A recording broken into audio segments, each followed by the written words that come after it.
I hope so. If not, maybe you should shut your computer off. Welcome, everybody, to the highly anticipated Inside the RUT MX podcast. I am your host, Kenny Watson. Welcome. Thanks, everybody. Really appreciate everybody for all the feedback throughout the years. So, it's time. I finally thought, you know what? It's time to give back to you guys, the people. To have a podcast that really talks about the ins and the outs and the tough questions that a lot of people are afraid to ask. Because we are not going to speculate, we are just going to ask the tough questions. This podcast is going to have segments. We're going to start out with an in-studio guest every week and then have another guest on the phone. Our 4 segments are current events, where we talk about what's going on in the industry or the current race that just happened. The second one is going to be called storytelling, where we call up somebody from the industry and we talk about a cool story that happened on the road.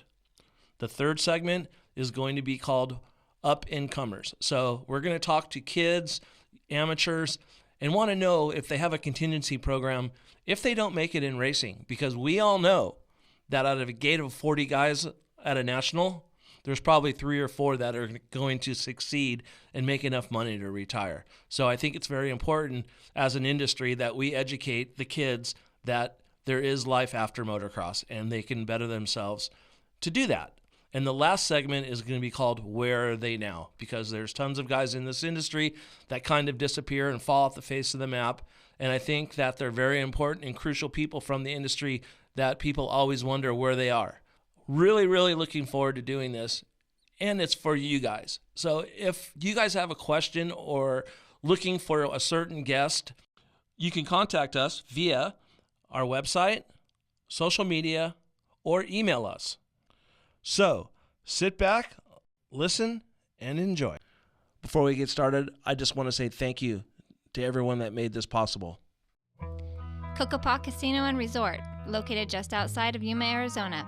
Headed to the river, Lake Havasu, or to Phoenix from San Diego? Well, it's on your way. Make a pit stop. Headed to Glamis? Make a short detour. Stay and play. For more information, visit their website, cocopahresort.com. That's COCOPAH resort.com. Team Elite, general contracting, residential or commercial construction, and all of your landscaping needs. They've got it covered. Team Elite has over 30 years of combined experience to get your project done right. Visit EliteTeamOffices.com for more details and tell them Inside the RUT sent you. They will exceed your expectations. Hart & Huntington Tattoo, located in Las Vegas, Orlando, Niagara Falls, and Nashville. If you're in any of these areas, stop in and tell them Inside the RUT sent you. Ron's In Your Ear Audio, located in Havasu City, Arizona. Taking care of all of your audio and electronic installation. They do wraps, gel coats, and alarm installations. They'll take care of any fiberglass needs. They've got it covered. If you're in the area, stop in and see their showroom. Visit ronsinyourearaudio.com and tell them Inside the RUT sent you. They'll take care of you. Works Connection, for all of your two-wheel needs. Works Connection has the products you need. Go to worksconnection.com. X-Brand, searching for goggles? Search no further. Go to xbrand.com. That's EKSbrand.com and enter in the promo code ITR48 for 30% off. Okay, folks, it's time. We're going. First, before I get started, I just want to give a shout out to a couple crucial people that made this happen. First, I want to thank my friends Steve and Karen for all their hard work and believing in me and my dream. So thanks to those guys. I want to thank my good friend Pete and Tossie for their time. I want to thank my girlfriend Lisa for all the headaches and late nights of me not calling and doing that. And that's enough of that. But everyone that's made this possible, please, please, please, I just want to say thank you very much. My first guest doesn't really need no build-up or any of that crap. The king himself, Mr. Jeremy McGrath. What is up, MC? Nothing. What's happening? Good to be here. First, I'm the first of the first. I like that. Yeah, well, I thought it was, fitting, the first of the first. So got you and an old friend, Ricky Carmichael, to come on. I think the two best dirt bike racers of my generation, and since I've been around this game, and Might as well put all three of the greatest together. The two best dirt bike racers, and I'm putting myself as the best podcast host. So what the hell? Let's do it. That's right. Now we got the three stooges. It makes sense. Larry, Curly, and Mo. All right. Right on. So what have you been up to lately, Jeremy? Oh, man. Just, I've been racing Lucas Oil truck races, some short course. Been riding my dirt bike as much as I can. However, lately, I haven't been riding my dirt bike that much because I went to Italy on a family trip, and the idea was to go to do some promoting for upcoming Motocross of Nations coming up here in next month maybe, at Maggiore Park in Italy. And man, had such a blast. We were there. We spent 16 days maybe 14 days in Italy and 3 or 4 days in Germany. Got to meet with, we already know Kim's donor, but we got to spend some time in Germany and see his local spots and meet his family and his dad and his mom. And so that was a really cool trip for Kim especially, but mostly for the kids and us. As luck would have it, at Maggiore, I was riding around the track doing a parade lap, which is this, I'm kind of outing myself here on this deal, which kind of sucks. But I was doing a wave around lap and all this stuff, and I was in the intermission at the Italian MX Championships and ended up going down. Swapped out, the bike got some water, like they had watered it, and I was not paying attention. This is what I would equate it to. When you're riding down the street on a skateboard, you're really relaxed. You're like, oh, yeah, cool, I got this. And then you hit a pebble, and then you go flying.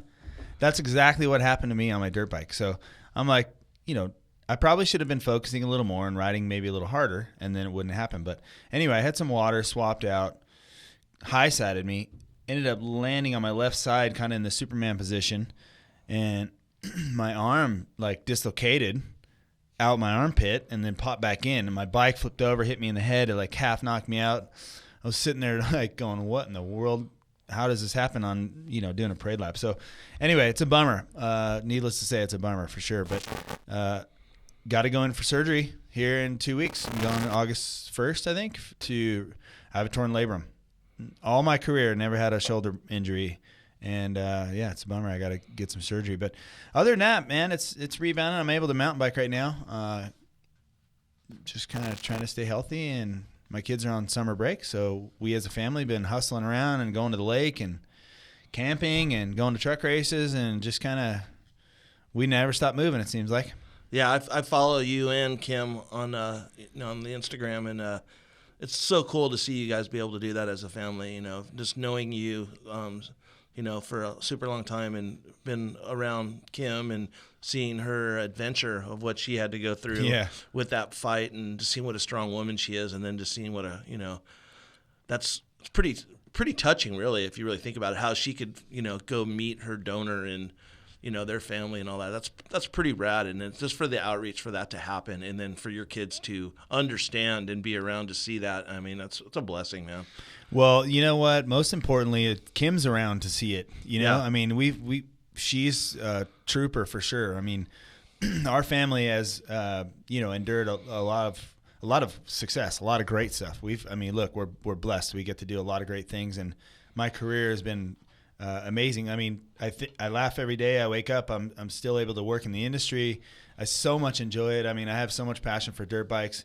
It's the best thing in the world, and to be able to do that as a family is amazing. But at the same time, with Kim's first breast cancer, then 18 months later getting diagnosed with leukemia and having to do a bone marrow transplant. I mean, we've went through some serious stuff in the last 4 or 5 years. Kim's amazing. She's a strong woman for sure. We've had a lot of support from our friends, a lot of support from the industry. And Be the Match was the foundation that found the donor for us. So that's how we met Daniel. And Daniel's from Germany, and that's Kim's donor. So obviously he's become a great friend of our family. He saved my wife's life. Let me ask you a question there. I don't mean to cut you off. Was Daniel into motocross? Did he have any idea what he was doing, or was it through the foundation that you guys started, or was it just the donor that matched, and he knew nothing about who you were or who she was? Yeah, Daniel had no idea who we were, who I was, he didn't know anything. the way it all works is, Be the Match goes out and does the search. And in Germany, thank goodness Kim has German descent, right? I mean, her mom's part German, her grandpa's German. I mean, and in Germany, it's kind of a big, there's a big, what are they? Donor list is what you call it. And so, Be the Match goes out and finds the donor, does all that. And then you don't get to meet them for, they have a 2-year like moratorium type thing. So you can't really meet anyone, the donor, for 2 years. And at the 2-year mark after the bone marrow transplant is when you can send letters back and forth, and then like, hey, do you want to meet me? And like, yeah, I want to meet you, and boom, boom, boom, and then they send it up. So we did this big Be the Match function in Michigan where we first met Daniel, and Kim's continually getting better and better and better over time. But we've now, they've come out and visit us a couple times. We've been to Germany now once, and so yeah, it's a friendship that's going to last a lifetime. I mean, there's no doubt that Kim wouldn't be here without him. Yeah, that's awesome. I mean, everyone thinks, dirt bike racing, is such the important part of, life. And it's just a perfect example, how racing is such a small part. Success in racing is such a small part of your life because, what I'm trying to get through to this podcast too is I have another segment called Up and Comers, where they're these kids that are just dedicating their life to racing, going to homeschool, and putting everything, out there. And I don't think they really understand that there's way more to life than racing. Motorcycles are cool. Everybody can ride them and go, on camping trips to the desert and forever. And that's what it started, and that's what it should be all about. But a lot of people don't realize at a professional level, after you succeed, the championships in glory and all that, when that's all taken away and you're at home, unless you have that solid base of a family, kids, you're by yourself. You're sitting there looking at this room full of trophies. You got a bunch of money in the bank. Certainly you can feel lost. Yeah, exactly. I mean, we were talking before the podcast about a mutual friend we have that's kind of in that situation, and it's sad. It's really sad to see, but I've always, I don't want to sound like an ass kisser, but I've always liked the path that you have taken, personal, career. And thanks. It's crazy. I was just before we did the podcast, I was thinking like, how long have I really known Jeremy? and I was thinking, first of all, when I used to come down here with Randy Moody, that's when I first met you. So that was like 89, 1989. And it was 1990. 88, it was maybe 90. 88. It was. I think it was 91 the first time I met you because but I mean, I was hanging out with Moody in 89 and 90. Yeah, and I did the first 91. time I ever seen like who you were was at LACR. Yeah. You still raced. You were like, I was telling them the story about you had the new 87 YZ 125 and 250, and I went to touch it, and your sister yelled at me, "Don't touch the bike," and I lined up on the line, and I was in that class, and I was like, all right, I'm going to smoke this guy, and I got smoked, and that's whatever it is. But I remember clear as yesterday. We were at your house, and we were down there, and Randy was waiting for you to go riding, and you got home, and your dad said, hey, you have to do your chores before you go riding. Yeah. And I remember in your living room, in your grandparents' house, there was like a ceiling fan or a light with something hanging, and you had to go up there on this ladder and clean all the glass bulbs and put them back on. And you were complaining to your dad, hey, I'll just do it when I get done. And your dad's all, no. And he said, listen, don't ever think that you're that cocky because I'll knock your ass right off that ladder. And from that day on, that's always stuck in my head to how grounded you were at home. So saying that, like I've always respected you and your family and the route that you guys went. And I've been around a lot of different families in moto. Yeah. But just saying that, I'm just like honored that you're here. And I just wanted to talk about racing, a little bit and about how it all happened so fast for you and how, the year before you were a 125 guy looking up to these guys like Bradshaw and Bale and Stanton, and then all of a sudden you're working them. And how you were that same guy. It wasn't like you changed it any way. And, want to talk about how when this whole thing started with when Ricky came up and was riding the 250s and you guys started, as soon as you really got in your head saying, all right, this guy's for real. Well, let me just start by saying this. You touched on the fact that, when you have me and my family, my wife and my kids, part of it, we talked a little bit about putting things into perspective. And, as you said, racing is such a small part of it. When you have an emergency or a medical emergency in your family, or something like has happened to us, it so overshadows anything. And like, my racing career is about as best as you could ever have, right? I mean, but it makes it feel like it's a thimble full of racing when you have a family emergency like that.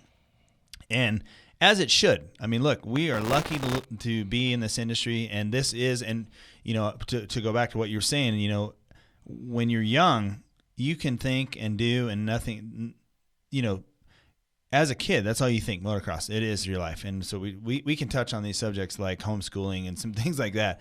My dad always was there to let me know that I wasn't that cool. And I think that, that's probably a major contributing fact to eventually when I sort of got over myself, I was able to work hard and try and find success and do things like that. And it was through having, my parents that just make sure they checked me and made sure that I wasn't that cool. But yeah, we as a family, we've had a lot of great success, but we've had some struggles, and fortunately we're persevering. Kim's doing well, and my career as a kid was awesome, and my career as a main 250 rider was amazing. But when it comes to that stuff, man, it sure puts it in perspective. Yeah, for sure. Well, yeah, it's kind of crazy when it just seems like yesterday this all went happen. It all went down. It's yeah. Time, and it seems like when we have kids, it goes by so much faster. Yeah, the funny thing is, thinking about those days back, like in '91, say when I first met you with Moody and we ran Supercross and local races and all that stuff. It seems like another lifetime ago, huh? Yeah, it does. I mean, as you get older, I think like we can sit here now being older and going, man, you guys. There's a lot more to life than racing, but when we were that age, that's all we thought about. Yeah. There was no life. It was motocross only, and like anything that pertained to riding and play riding and motocross and supercross and all that, that's what it was.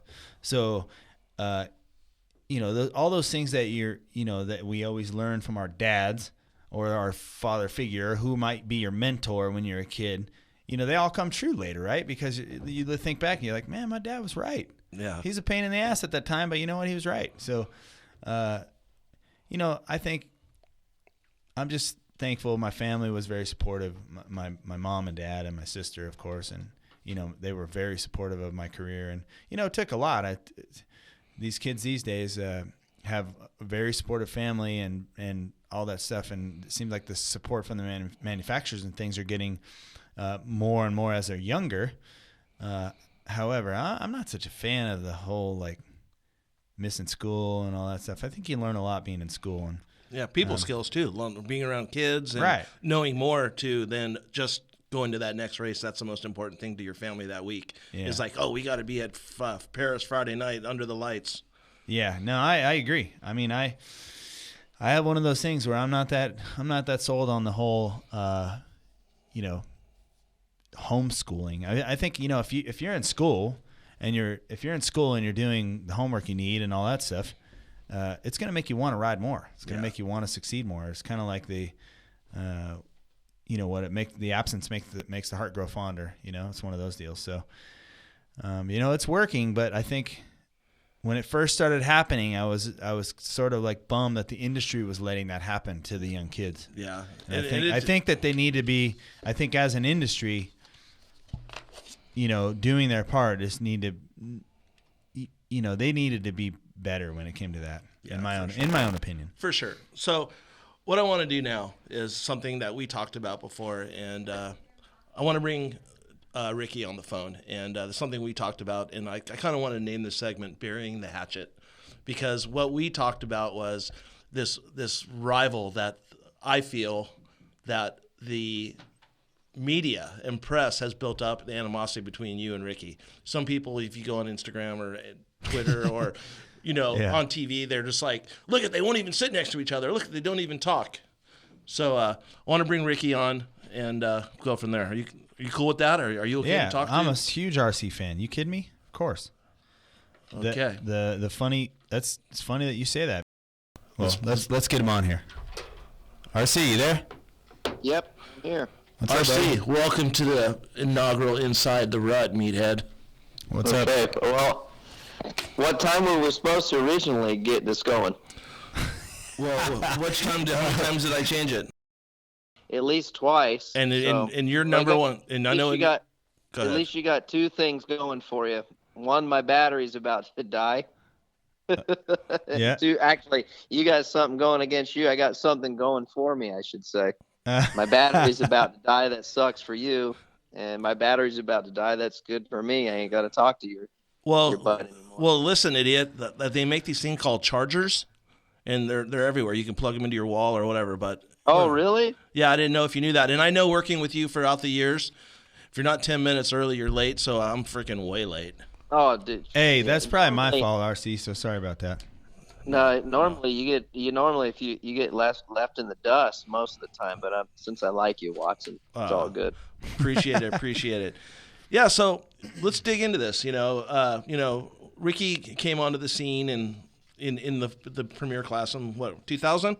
Is that what Yeah. And you pretty much were dominating all the way up there. You had one hiccup in '97 where you switched brands late in the season, and we all know what happened there. If you follow the sport, got on a bike that really wasn't comfortable and maybe didn't have the best parts that were available, and kind of left Skip and Skip left me. You kidding me? Come on. Well, let's figure that out. Did he? Yeah. He wouldn't go with you? No, he just decided he didn't want to work. He didn't want to work on bikes anymore. So, I mean, I love Skip, but I respect that guy. He didn't want to be a mechanic anymore. So that's what happened there. Perfect. All right. Well, maybe. So we'll have yeah, to- it wasn't, the timing of it wasn't perfect, and look, Suzuki, when that all happened, that was awesome. I mean, there's no way I could have rode that aluminum frame Honda at that time. It wasn't ready. And, the Suzuki probably wasn't really that ready either, because they were sort of trying to figure out what they were doing also. But I do have to say that the people like Mel Harris at Suzuki is an amazing man, and Roger and everyone was great. So it was a weird experience, and they really took a chance, because there was nowhere for them to go, right? I was winning, so there was nowhere for them to go except for win or lose, and then they were going to look bad. So you got to respect that they took a chance.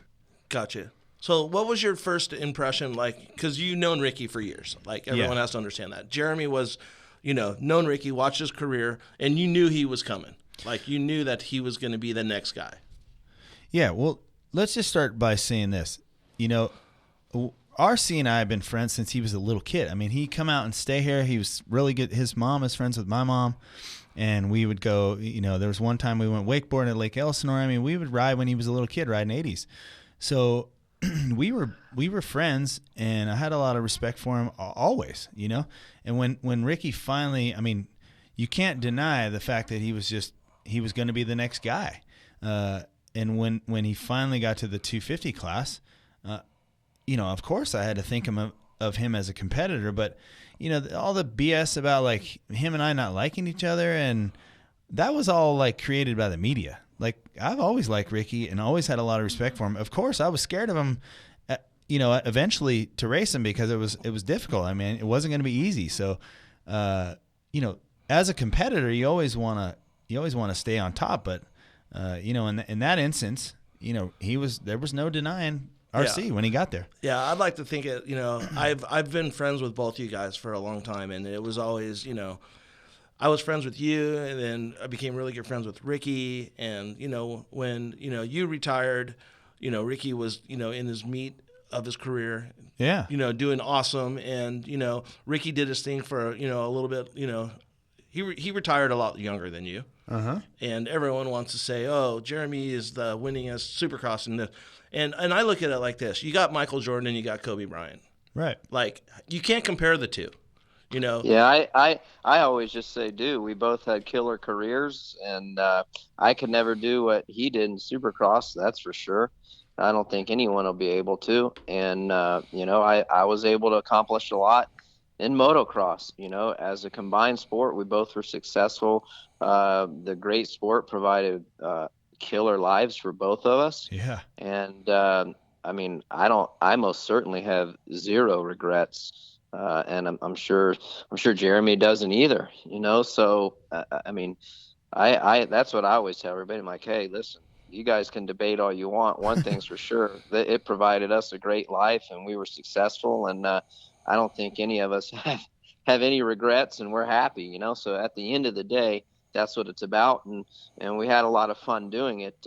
You know, I mean, I know for me, you know, people probably didn't think I was having fun, but you know, I mean, definitely winning. Nothing replaces that. The work wasn't always the funnest, but it was still a good time. And you know, it was like family for me. You know, I mean, the racing world is my family. So to be able to do that, to be able to be successful, both of us accomplished what we did, is something I never thought that I would accomplish. That I don't know if MC, probably you didn't either. I can't speak. Yeah, for no you. way. So yeah, we were both successful at what we did, and that's really the end of it. You know, that's what I always tell people. It doesn't bother me.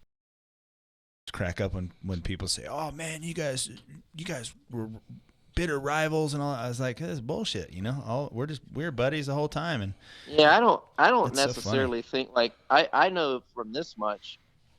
I know how Jeremy felt, because with me coming up, because everyone was talk, and now the reason I say I know how he felt, because I had to hear the same thing from Travis Pastrana. You know, oh, this guy's going to knock you off your, you know, he's going to be the next guy to come, you know, to come up and take over the throne, or whatever you want to say. And he, you know, obviously we all know what Travis has done. He's went on to bigger and better things, and quite frankly, it probably worked out better for him. Yeah. Financially, that's for sure. As far as his, you know, his body goes, I think me and MC will be in a lot better shape when we're 50 than when he is. Yeah. So and then you know, the next for me was, you know, I mean, Jeremy, you know all about me, and then it's the next guy, and it's the next guy. So it's easy to, you know, to get annoyed by it. You're just always like, all right, well, when the day happens, it happens. If it don't, it don't. So anyhow, that's exactly like right. I understand, you know, and a lot of this stuff is people's entourage. That's what really screws it up more than anything. So, but I wouldn't say that. I would say Jeremy and I had a better racing relationship than I had with, say, James, or I had with Chad. You know, it was just a lot different, you know what I mean? But the sport was different. The sport changed a lot from, you know, late 90s, early 2000s to it did, you know, mid 2000s. It really, really did. It just completely different. No one hung out, you know, everyone's entourage was against everybody. It got to the point where, for me, sometimes it wasn't even fun, like going to the races. The racing was fun, but just everyone's entourage was really, it just sucked, kind of, to be honest with you guys. Do you think that's what Go ahead. do you think that's what made Villapoto go away so early, that whole entourage, or do you think just the camp and training and all that? Because he went away kind of early, but I think he wasn't having fun even at the races at times. I think he was just over it. Yeah, I don't know. What do you think, MC? I can't speak for him. I have no clue. How old were you, Ricky, when you retired? 27 or something? 27. Yeah. And what's Villapoto? He's 27, 28 or something? Yeah. No? Yeah. Well, and you can tell me this. I mean, I think, you know, for me, it certainly extended my sort of career with doing the Supercross thing only because, you know, as we were talking before the show, you know, absence makes the heart grow fonder. When I wasn't riding in the summer and seeing all you guys ride motocross and all that, I was like, at the first month, I was like, okay, cool, this is awesome. I have a break, and they're all having to be out there, work their butts off. But, you know, after that, I was like, man, I need to get out there and be riding. So it was a motivating factor for me. You know, and you know this as well as probably Ryan does, and the same thing happened to me. But at a certain point, you know, whatever age that might be, you just kind of go, you know, I don't know. I mean, it's fun, but it's just not that fun anymore, and the motivating factors aren't quite there. And it's like, okay, don't want to take that risk anymore, or, you know, and you know, yourself is one of the lucky ones, and Ryan's another one of the lucky ones, myself, and there's a few guys that can, you know, you were able to decide when you wanted to stop because financially you were good to go. So, you know, some ages are different, but, you know, 27, 28, I mean, look at Ricky Johnson, guys that we looked up. I mean, I know I looked up to younger, Johnny O'Mara and Jeff Ward and some of these guys, they were anywhere from 27, 28 to 30. Yeah, the bomber, he retired at like 26, right? Yeah. So Yeah. I mean, it sucks for those guys because, I mean, they were just as dominant. I mean, and it's successful, and it just sucks. The payouts weren't as good back then. So it's not. So maybe they had to do other things as they raced. But yeah, I mean, it was. I just like for me. When I signed my Suzuki deal, I can't tell you exactly why. I don't know. I think I just feel like I was content with what I did. I just felt like I wouldn't say that that I was completely burned out, because that was most certainly not it. I wasn't like, man, I'm really dreading this. I don't know. I just felt like when I was negotiating my last deal, I'm just like, I'm pretty happy if I can do this at Suzuki. And I can accomplish my goals that I set out to do, then I'll be stoked. Yeah, and really, you did. That was it. I was able to accomplish that, and I was happy with it. Yeah, if I did, well, as you should have been. Kept racing. It was amazing. You know what I mean? Yeah. So RC, what's going on? Can you just jump off of that? What's going on with you? How's life today for Ricky Carmichael? We know that you got a lot of stuff going on in your world. Yeah, it's good, with just being a brand ambassador for my sponsors and doing some of the stuff on Fox Sports 1 for Feld and my RCUs that I do. I've been working a lot at my track with our riders up there at the Goat Farm, and just fun stuff. I'm an ambassador for the state of Florida. I get to do fun videos just promoting tourism in our state, and it's fun. I got a really good balance right now where I can be home when I want to be and work kind of on my schedule. And it's nice. I'm thankful for the opportunity. And, I'm in a pretty good spot. I enjoy what I do. I really love when I go to work. I enjoy it. And that's important when you can enjoy something like that.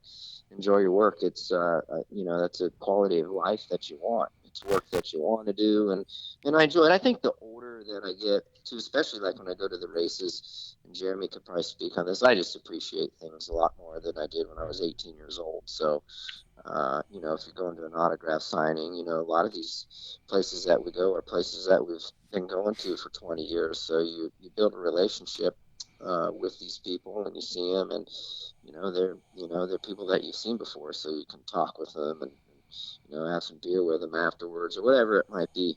It's just fun. So that's the stuff I got going on. I'm going to go to Loretta Lynn's for a couple days. I have to go there for Suzuki, so that'll be my next work trip. I'm looking forward to that. That'll be a good time. I always love going there. I'll see you there. I'll be there. Yeah, you'll be going there for Cowie, I'm sure. So yep.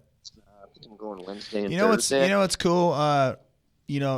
As I follow you, I mean, we don't talk that much, but when we do, we pick up right where we left off, which is awesome.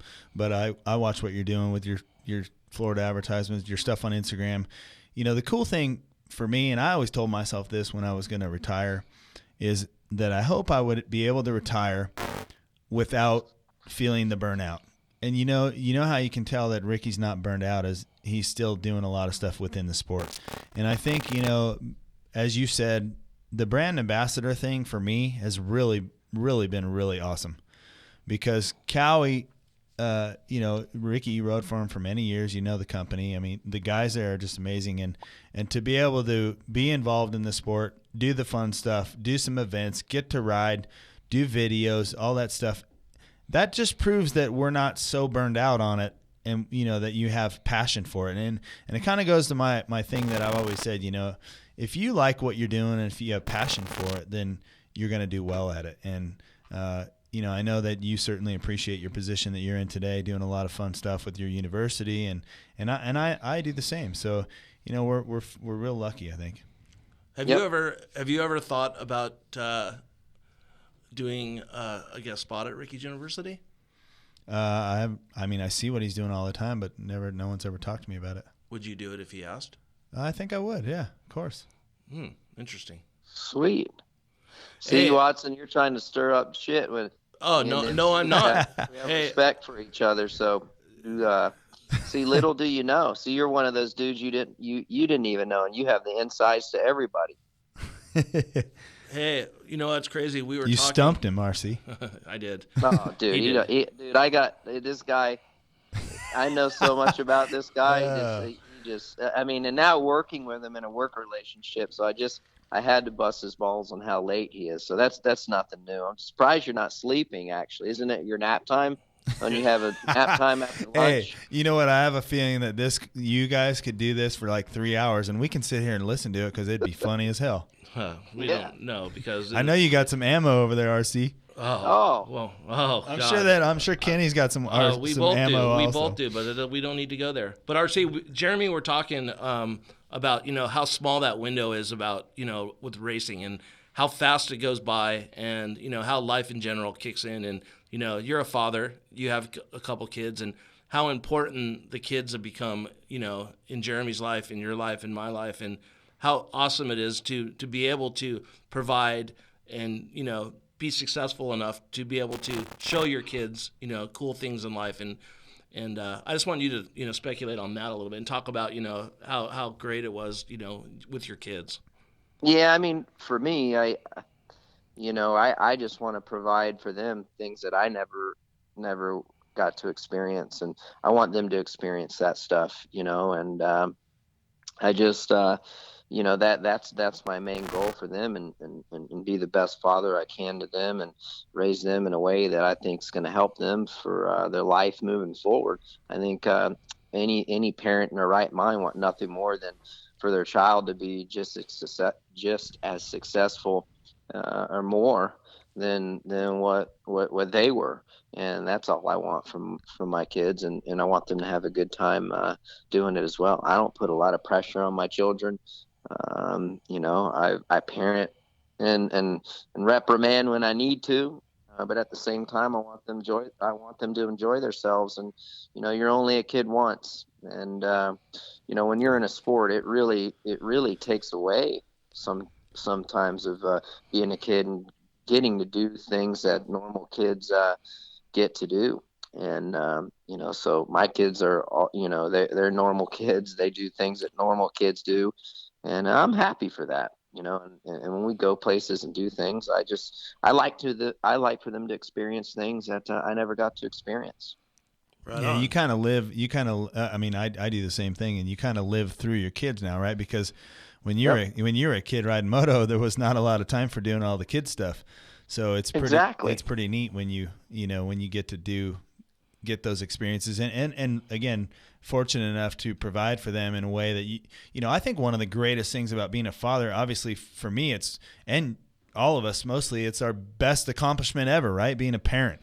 But at the same time, being lucky enough to be able to provide them with these experiences, and then there's that fine balance of like trying not to spoil them, but trying to teach them the lesson out of the whole thing. But as a dad or a mom, you just want to give them everything you can, and it's definitely a trick. Being a parent is a pretty hard thing, as anyone that has kids knows, and it's great. I mean, great being able to have this schedule to spend time with them for sure. Yeah, it is, and you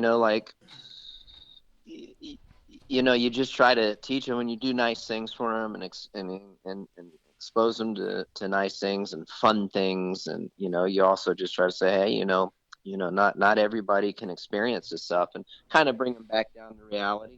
Yeah, you know what I mean? And definitely. It's cool to be able to do that. I think for myself, for you, Jeremy, we both lived, to where we didn't have a lot, and now we're fortunate enough to have, for the most part, things that we need, or things that we want. And as long as you keep, I try to keep my kids in check, and make them realize that, hey, not everyone gets to go here to go skiing, or not everyone gets to stay here, or it's hard to get that message through, though, isn't it?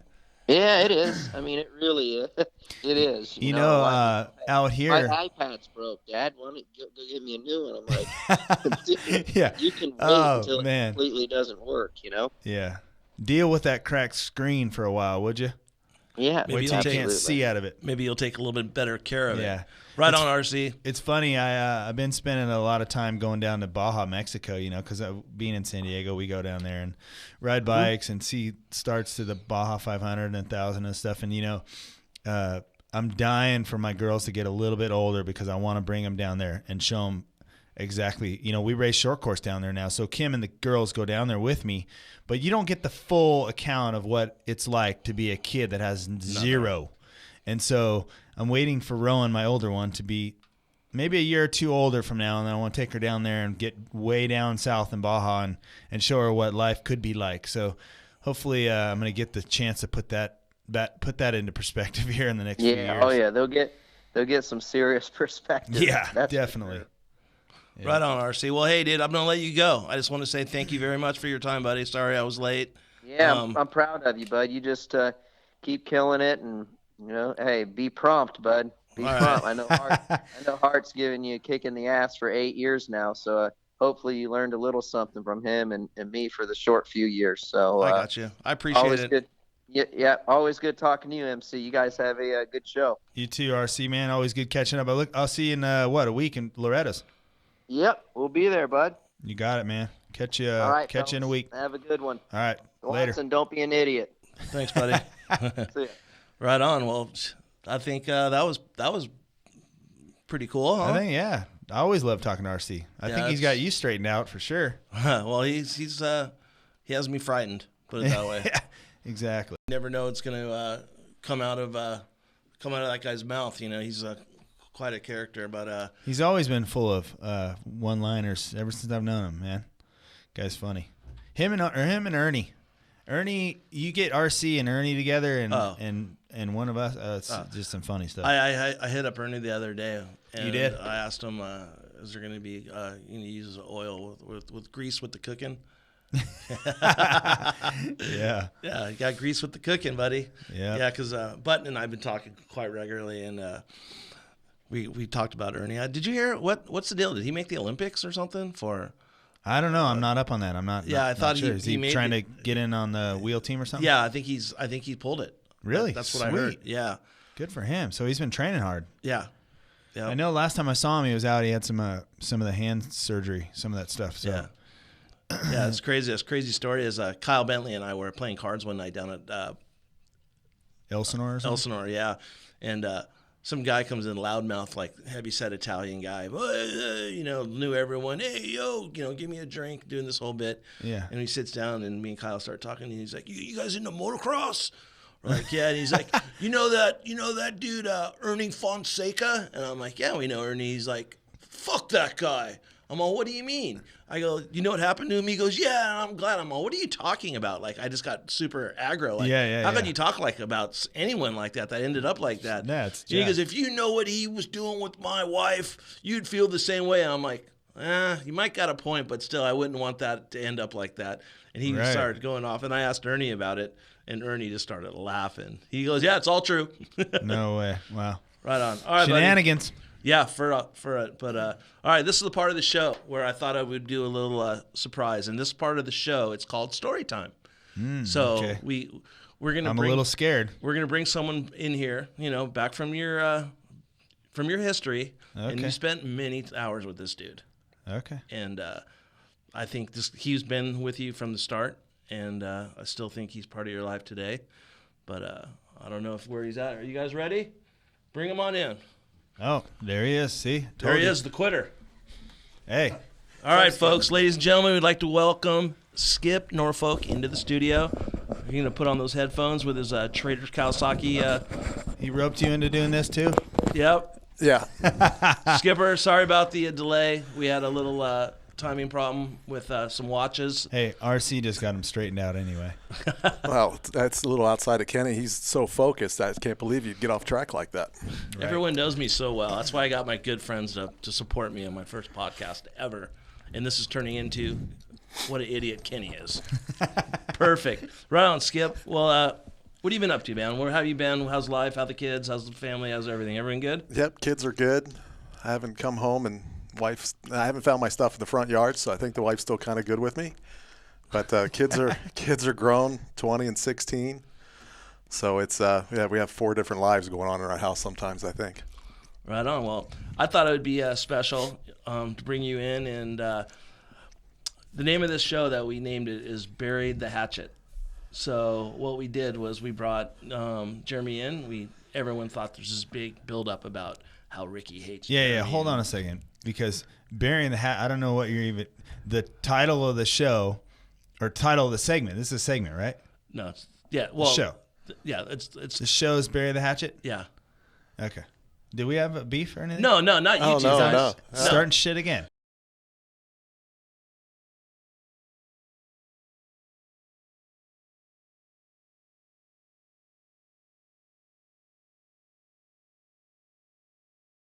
For a little bit. No.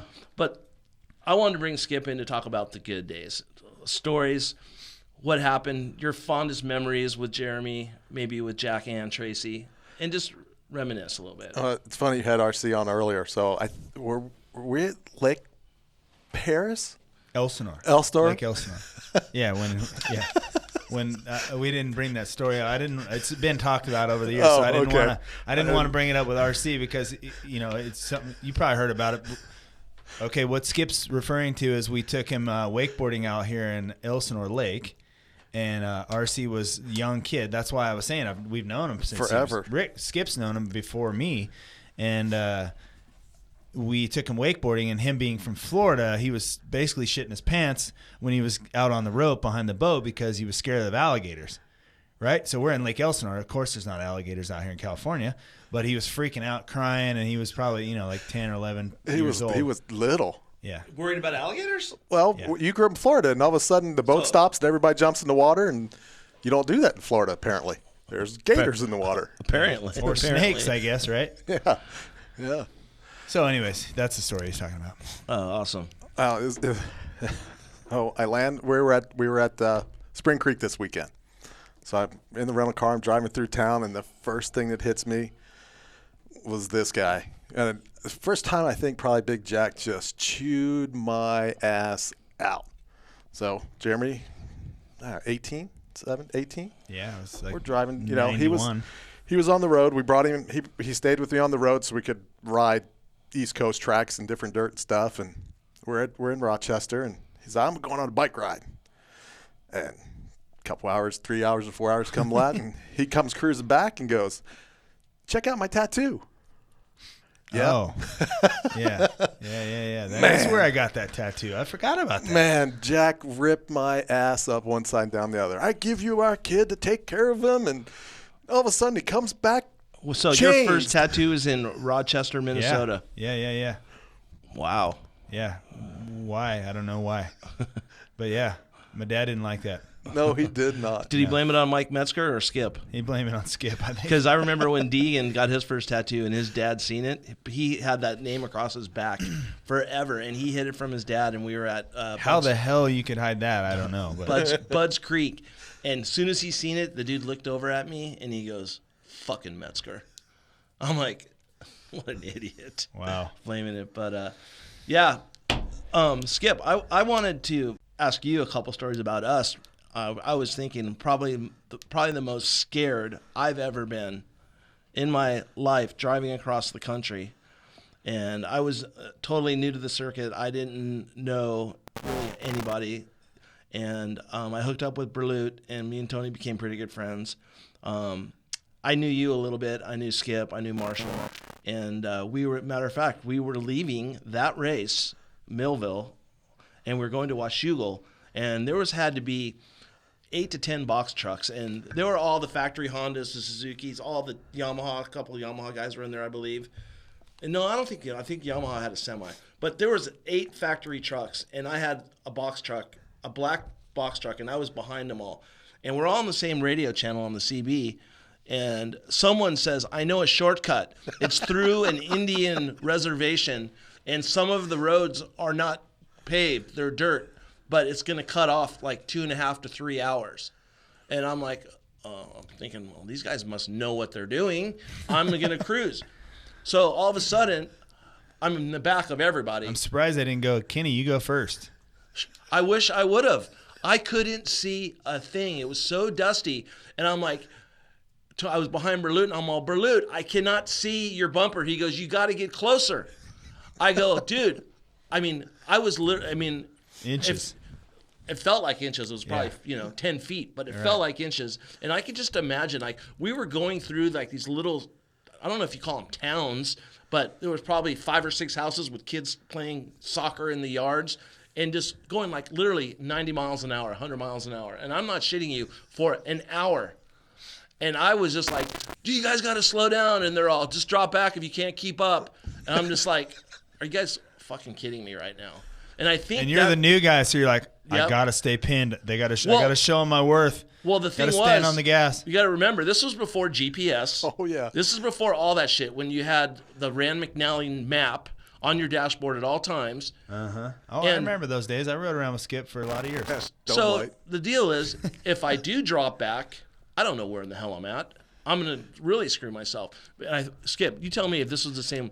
Was that the same trip where we all said, "Hey, we're stopping," and we were close to Spokane, and Chad Watts is like, "I'm gonna keep going." 91. I think so. I think it was. And Chad said, "I'm going to keep going." And he was the when he only got one. Yeah, He was the only one that went, and he rear-ended that truck and almost got killed. I think that was the same trip.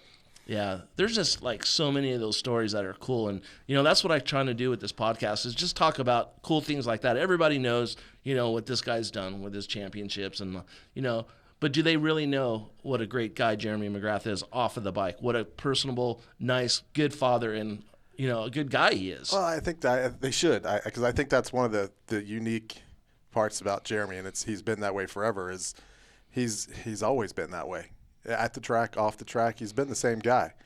He hasn't changed a bit. He's always been giving and caring and happy. I think he's been the same guy on and off the track. So if you don't know him, then that's they don't know about all our RC racing up at your mom and dad's place. We did that back a in lot. the day. Where's that, in Maryland? In Maryland, yeah, because back then we could. Gosh, it was Button. Steve Butler was Emmy's mechanic. Was we had Lightning. What's Button's mechanic's name? Dean Gibson? No. He's with Factory Connection. Zach. Yeah. He was with DGY before that. DGY. Yeah. My parents had what everybody referred to as the dungeon. It was the downstairs room. It was big, it was cool, and it was completely blacked out. And I don't know, we were sleeping all over the place at my parents' house. And we actually had Lightning, who was the driver for the pro circuit, and Zach. We had to make those guys sleep outside their box vans. They snored so loud that kept everybody up. It was ridiculous. At Dale and Ann's place, that's Skip's mom and dad. So we used to back in the day when RC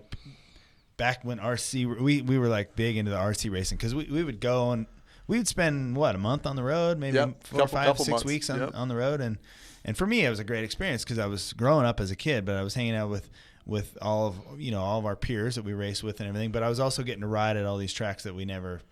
For being from California, I needed to ride these tracks because I was really shitty at like motocross at that time. So it was great. But in the evening times we would build RC cars and we would race, and it was. Can you believe your kids probably have an RC car or two these days? Yes, we do. And you've seen them, right? The batteries last for like 25, 30 minutes now. And we were running, I don't know if you ever got into that, but we would have how many packs would we have lined up? We'd have like a 12-pack of batteries lined up for each car because they were only like 2.5 minutes long. Yeah. Oh, it was those were some of my favorite times growing up. So fun. And the 50 racing? Oh, yeah. That was awesome. I got something. Fat Tire 50 Fat racing. Tire 50 racing. I'm going to bring back some memories for both you guys. And what about the poker games? Yeah. Well, we had some good poker games. Did. Yeah, I don't think I ever had a good poker game. You probably didn't. Yeah. Dude, I was literally – I remember we used to go overseas, and I didn't make that much money. I would make – I wasn't with a guy that was winning or getting, start money, and I would either go with Kyle or – the overseas poker games on the airplanes and stuff got really out of hand. The 357 or the freaking – that it was just out of control. Guts, Guts. And I would make like maybe $350 for the whole trip. Gone and I would it was fucking gone on lose the way it. there. Exactly. Yeah. Exactly. And then I would go on credit, and then I'd have to pay you back. And everyone had an IOU in their wallet from Watson at one time or another. And sometimes it took me fucking years to pay people back. I mean, I think I was upside down. The good thing was, though, you paid back. Yes, I did. You did. Who was upside down? I think I might still have an IOU in my wallet from like Eric Schnell. Or you better go. You have to go to the California State Penitentiary. I know. I won't be getting that one. I know. I tell you, I think Sean Palmer was probably the worst loser. He hated it. He would get so mad. Oh man, I don't Palmer, think I was a good loser either. Dean lost. Dean. Dean lost some big Dino. ones. Yeah, he lost some big ones. But Dino was right in there with your whole. Yeah, Dino was my guy. Yeah. Dean Gibson was my right-hand man. But I think my funniest poker story ever was when I don't think you went to that because you were smart, but we went to that Mexico race. Yeah, I didn't go to that series. one. Yeah. And they were saying that we were all going to get hooked up and, we were going to have bitch and travel. And we were little like on a 1965 school bus. And we were while going, you're down there, I mean? Yeah, you to mean? go from Monterey to to the racetrack? Acapulco. No, Oh, Monterey shit. to Acapulco. And they said it was a 4-hour ride and it ended up being a 12-hour ride. On a school bus. But David Castillo in Factory Yep. got wind of it, and Aviation Dave, freaking all of a sudden says, "No, screw that. We're flying down there. We're gonna get a plane, plane tickets." And they flew and they left, and they got there like 3 days before we did. It was the biggest nightmare, but we ended They up left playing, after you did and beat you by 3 days. yeah, pretty much. Like we ended up playing poker on the bus, and Denny Stevenson and me took a beating, Budman. There was, I don't even remember all the guys, but Grayson Goodman was on the bus.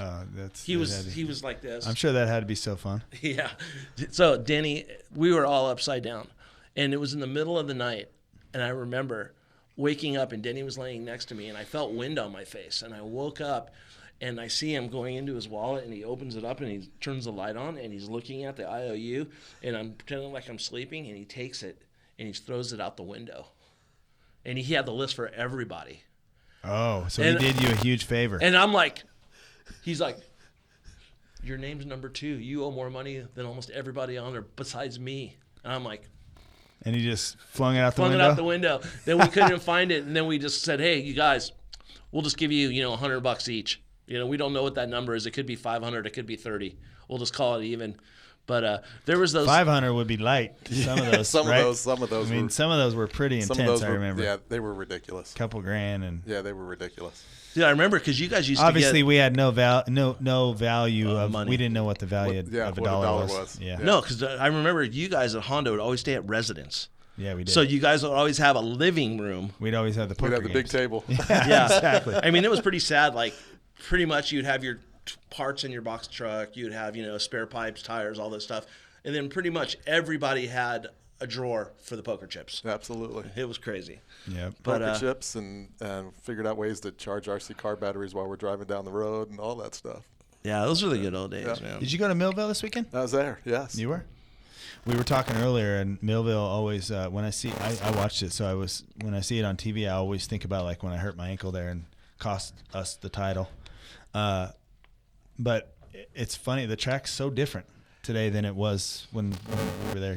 Together years ago. It is. They dropped down out of that hill at the top now. It's a good downhill. Whatever they call the sand whoops, they don't look as gnarly as they were back when we were there. No, I think that's kind of like any sand track it's got washed away. It's just it goes away. You don't think that's gnarly as tall or farther apart or just? It seemed like they were harder, more difficult to get through. Like now they look like they just kind of willy through them, which probably going faster. Maybe that's why it's easier. But it didn't seem like it had. Now it seems like it has a little bit of a flow to it. Yeah, there was no flow. And kind of before it was like, shit, man, do we got to hop into the first one and then kind of skip to the next one and get bucked around? And they're probably going 10 mile an hour less than they are these days, but still, the track looks pretty cool. Some of the same stuff, but it doesn't look as I don't know. Maybe it's just the two strokes were a little bit harder. No, it's funny. I feel the same way. I go and you look at these tracks now for going on 10, 12, 15 years. Yeah, you've been there plenty of times. And they're different. They race different. And I think a lot of it has to do with the motorcycle and the time and how much dirt's gone away, or they decided back in the what was it 8 or so years ago, everybody was putting wood chips in the pile to help keep dust down. Right, yeah, that's like the worst idea ever. So many things have changed. Mount Morris sucks so bad. It already was not that great of a track, but then when they put wood chips on there, and they put all those wood chips against the wall. Oh, yeah, so that's the worst idea. But I think I keep Millville. There were some good stories there. Well, that's what we were saying earlier. We always remembered Millville. You know why? It's because we stayed there for like a week. and we were so bored. We'd always get ourselves in trouble. And doing some dumb shit. Hey, it's funny. I just when you think about Millville, it's like I got personal stories from Millville about what's the promoter's name? Eric Pinard's partner in Bercy.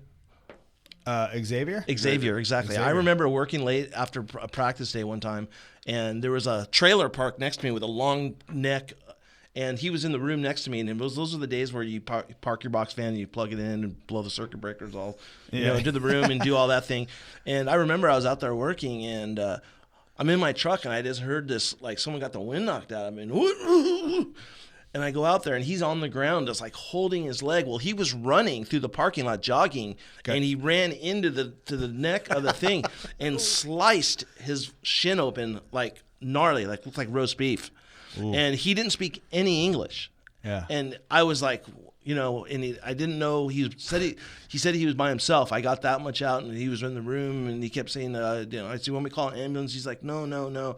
But he was in the room next to me, and I got him in his room, and he was good. And 45 minutes later, I look outside, and I counted them. There was 4 towels, and they looked like a murder scene. Just like, and he's in there. So I said, "You got to go to the hospital."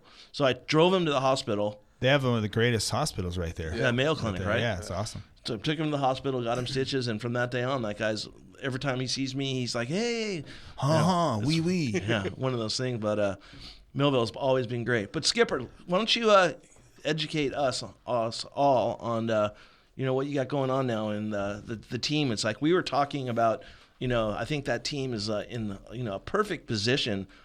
If you don't get that factory ride that everyone thinks they deserve, that there are other teams that are capable of giving good equipment and product and support to a good guy to get him to that next level and even win on that team. I think that's one of the things that we were really trying to do is the motorcycle is probably the biggest excuse that any rider has.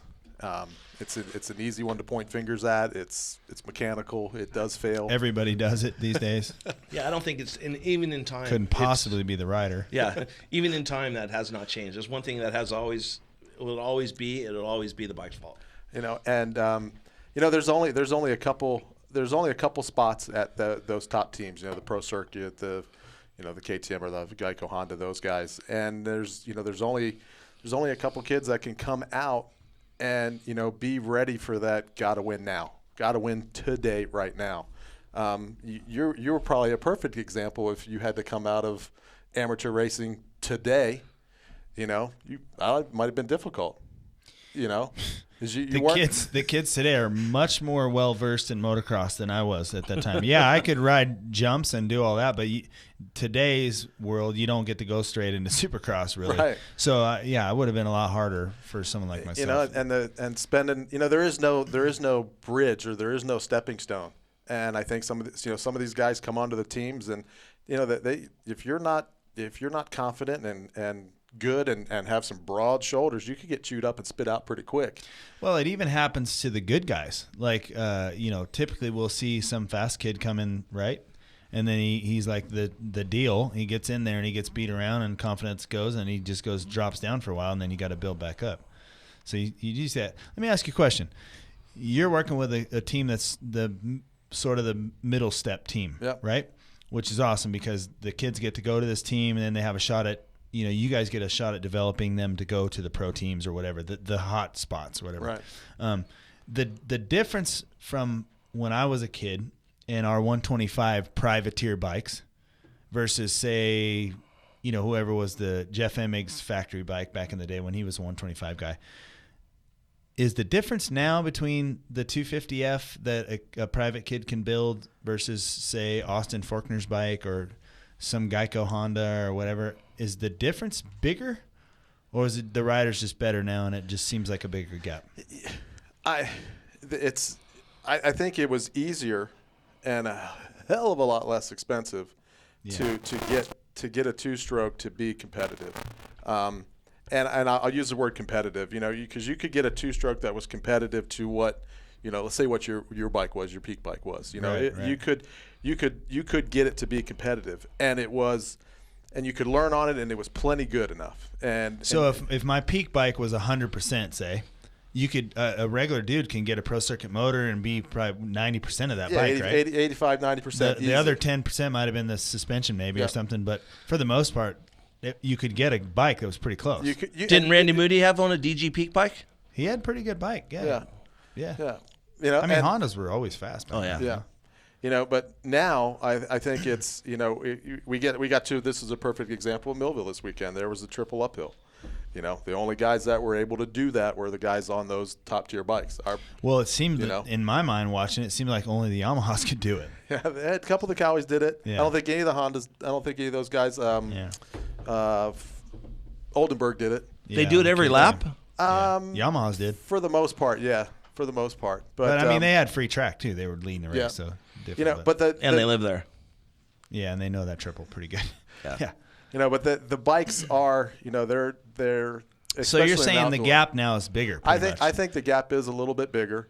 The main thing is being able, you know, you could build the bike the first time and be really competitive, but maintaining that over the course of the season, you know, unless you have endless funds, right? Even for a team like us, I mean, when it's we expensive. It's very expensive, and we sat down and met with Mitch, and because Mitch does all of our motors, and you know, I gave him some parameters. I said, you know, here's what I have. I have this much budget. What can we do with this? I have this much budget, and I need to make them, you know, go three races, and before I'm going to give them back to you to service. This is what I have to spend for the year.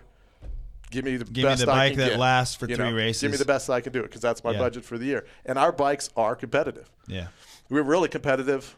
Supercross, really competitive in Supercross, and our bikes are competitive. There's you know, the bikes. You know, our guys are probably. I think this weekend we were probably 4 or 5 seconds off of what the lead pace is doing. Motorcycle's not going to make all of that up. No, and the top, like the 4th place guy was 5 seconds off the leader's lap. Yeah. So I mean, it's I think it is. I think it's a bigger jump now than it was. Because, you know, obviously 2-strokes are a lot more simple. They're a simple engine. So how do you? I always wonder this, right? I mean, you're involved with the team too. You too. I watch now, and how do you? If a guy is like say the gap with the motorcycle is a little bit bigger, it's a little bit harder to be competitive on a bike that's not as expensive as a bike you're building or a bike that the pro circuit guys have or whatever. How do you pick the guys that are the guys these days? Because they've never ridden the good stuff. You know, even the like 3/4 competitive bikes. Well, do you think that the expense of the 250 now is hurt the sport a little? Are people saying that these days? You think? Following back on that, like his question, he said the guy's never been there. But I think you have a guy on your team that has filled in for Mitch and knew what kind of bike he had, and now he's on your equipment. Is he like leaps and bounds? The bike is way different, way slower, or is it, you know, like you're just like, hey, dude, you know what? If I gave him your bike, you're telling me that you're going to go out and give me 10 positions? Yeah, I wish it worked that way. Yeah, that doesn't always work that way, but it was a good validation for us, you know, because. When he came back to our team, you know, I think his biggest concern was, you know, man, that motor's not going to be as good, you know, as it, and you know, he says the motor's actually really good. So that's we nice. were stoked to hear that. Yeah. You know, I think we were struggling with Gannon. We've been struggling a little bit with chassis setup, a little bit more than anything else. You know, that crash he had in Hangtown was brutal, and it's taken him. You know, he's been back riding and he's been racing. I think it's going to take, and he's making progress every weekend. So takes some time to get that mental. It does. Capability, you know, back too. I think that's the one thing that I when I talk to the guys, I talk about how you need to be a mental giant, and I don't think there's a lot of mental giants out there. The ones that are out there usually are running at the front, you know, and Jeremy had the ability to just. His mind was so powerful. He could talk himself while he's riding out of arm pump. He could talk himself out of being a knucklehead. He could talk himself out of so many things because he was a mental giant. And, you know, those guys that I think that's the biggest challenge. You said, how do you pick those guys? Yeah. It's difficult because you don't, until you spend some time with them, you really don't know. And that's the other part of the team that we were trying to do, is to build that support structure to where you can build a platform these kids can stand on. If they fall off, you got someone that can really help pick them back up and distill down why something went wrong and why something went right, so you can continue to build and grow. That's the other thing we've been trying to do is, surround ourselves with great people. You surround yourself with great people, great things seem to happen to you. So we've been very fortunate in that aspect to get some really good guys on the team, and just to try to help them become professional racers at a high level and know what their bike's doing, know how to test, know how to talk about the motorcycle. So when you have an opportunity to go to one of those teams, you're prepared for it. We prepare them for the opportunity, because opportunity for somebody that's never been there, they don't know what it looks like, what it feels like, what it tastes like. They have no idea. And very often an opportunity presents itself, whether it's a good start or qualifying, and they freak out. Yep. They weren't ready for that.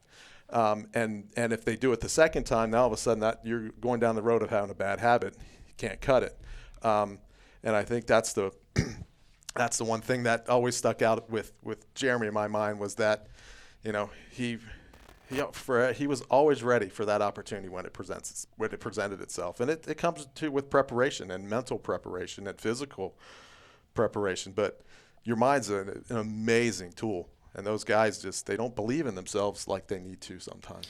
Well, I mean, from what I see as being involved and being a fan of the sport and just kind of watching everyone, you either have the guy that's strong in the head, very strong mentally, or you have the guy that's so insecure he better ride well, because that is what that person is. He's defined by his whatever success he gets, and it's unfortunate, because you see a lot of, it's watching the sport, you see a variety of personalities out there. You have someone that has taken some years but has the confidence like Dungy. You have a guy like Roxon who has that confidence. You could tell them they're no good, and they would just laugh in your face like, whatever, say whatever you want. I'll show you in a minute. But then that could break down somebody else. So, I felt like in my position, I was always like a sponge, trying to learn as much as I could and be ready for the opportunity when it presented itself. And unfortunately for me, I had Supercross to fall back on. So who did you mentor like that? Like, who is your, like, that strong-willed minded, was there one rider or one person in particular, like you would say, I'm really going to sponge off. This is my teacher. I want to emulate this guy.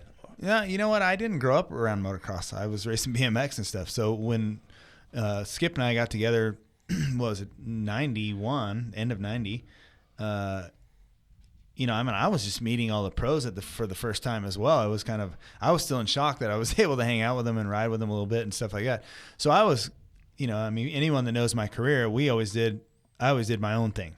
I didn't really, have to feed off. I was a sponge. I listened a lot, watched a lot, and sort of mixed in whatever I was, my injections of what I thought was right. And so we would try and fine tune on whatever that was.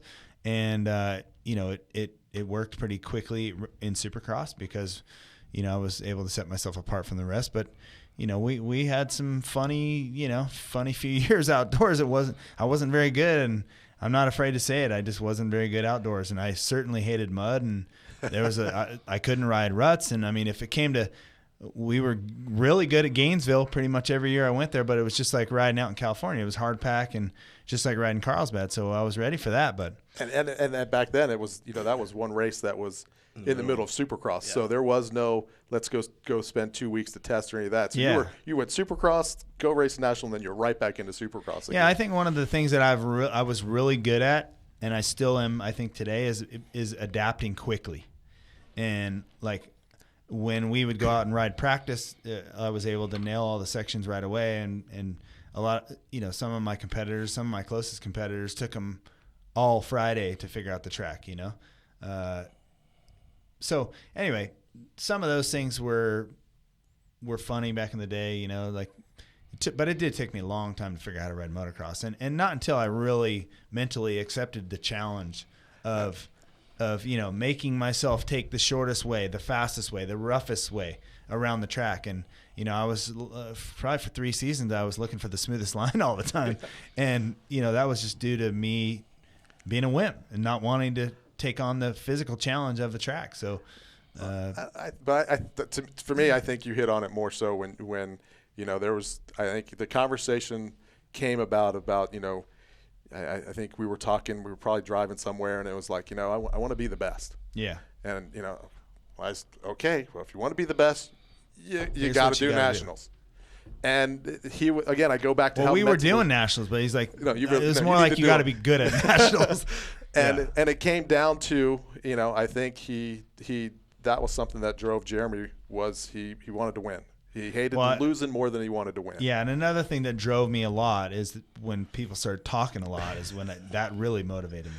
Because I didn't have the greatest amateur career. I didn't even start racing until I was 14. So imagine 14 to 17 or 18 when you're just trying to come up, and all the greats of Supercross and motocross at that time were my competitors, but they were all B riders, and I was a C rider, and I was trying to come up, and I was trying to learn.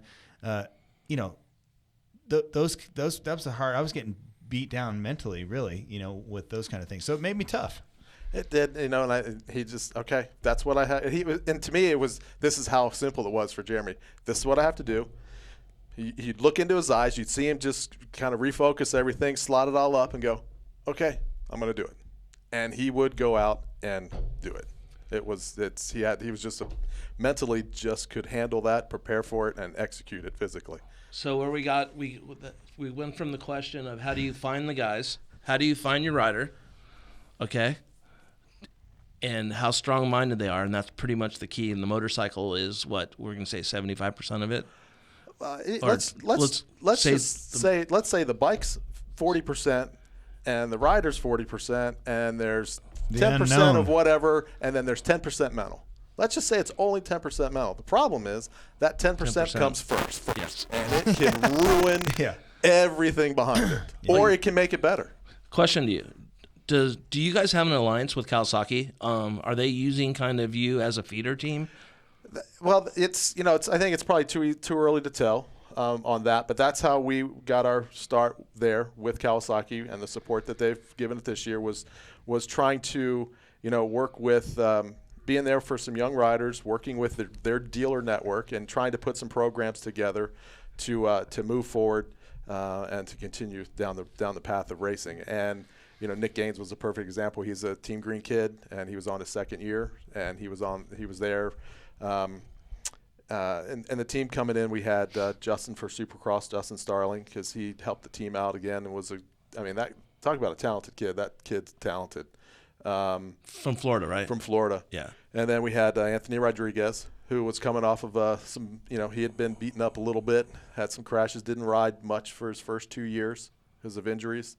And I keep forgetting that, they're all under 20. I think Anthony just turned 21. So, and then we had Ganna, which was, Ganna was kind of on a Kawasaki privateer, kind of jumped in with Mitch to fill in there, and then we're taking him through the Nationals. So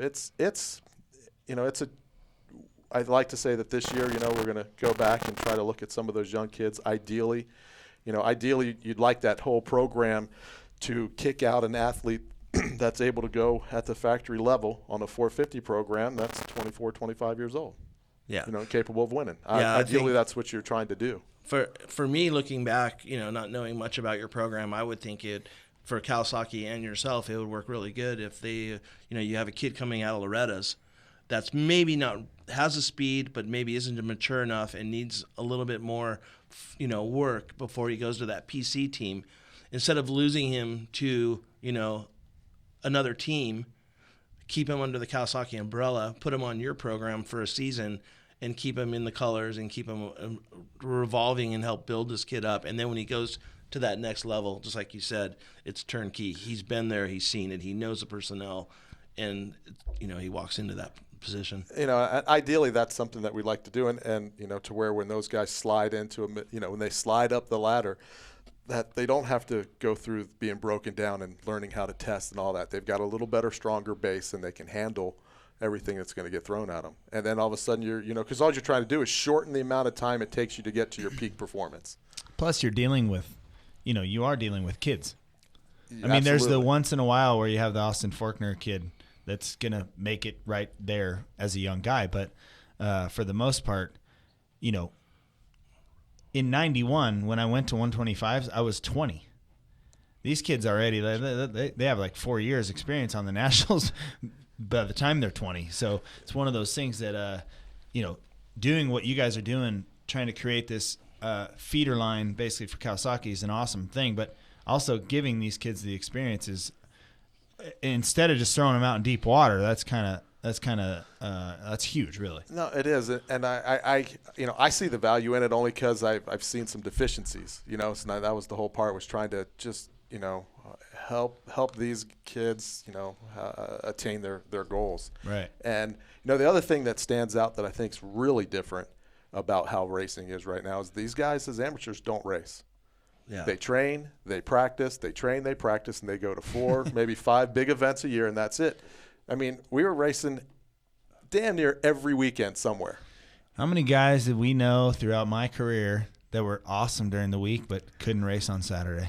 A lot of that hasn't changed. A lot of them hasn't. Yeah, a lot of that hasn't changed. It's funny you say that, Skip. I mean, going back to the day, call it, when you used to race. I remember, when I was helping Kyle, going to Anaheim Saturday night and packing up and driving to Carlsbad and doing Golden State on Sunday. Oh, yeah. And even doing that if it was going to a GFI the next day for contingency money, or riding all those, like when I worked for Ray Crum. Yeah. I mean, we did all the Golden States, you know what I mean? All that stuff. And I really believe that, I think a perfect example of, that racing deal is, if you look at what Brian's doing with his kids, Brian Deegan. I think a lot of these kids, they ride motocross. That's all they do is ride motocross, get ready for Loretta's, get ready for RC race, get ready for Texas.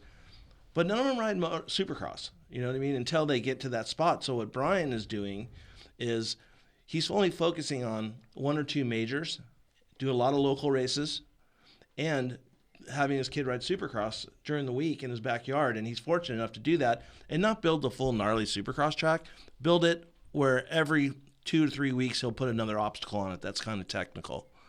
And I don't know if that's right or wrong, but it's definitely a different angle to look at it. But I really believe that you need to race. You need to race. Racing is what you need to do. Absolutely. I mean, even if it's a local Saturday race. I mean, hey, getting on the starting line never hurts. No, it's, and even, more so now when it translates over is, you go to a national now, and even a supercross. Practice, you're full on racing, because if you go to a supercross, for example, I think we could all agree that any supercross you go to, there's 6 prime gates for the start. Yep. So you distill that down, you better be the top 12 in time practice, or you don't get one of those spots. And then it's a Hail Mary pretty much for the first turn. And then that snowballs everything about where you want to be at the end of the year. Yeah, at the end of the night. And nationals, it's pretty similar, but I think it's there's 10 or 12 gates, for most of the nationals. But it's a full on race, and some of these guys just aren't. I think? Quite ready yet. I think, like, going back to the whole racing thing, if you don't race so much, I see a lot of guys these days that quit. I mean, there's just a lot of quitters. Like during the race, if they're not having to go their way, they pull off. It's sort of that French mentality. You see guys, they come out, and if things don't go right, they just quit. And that's from not racing.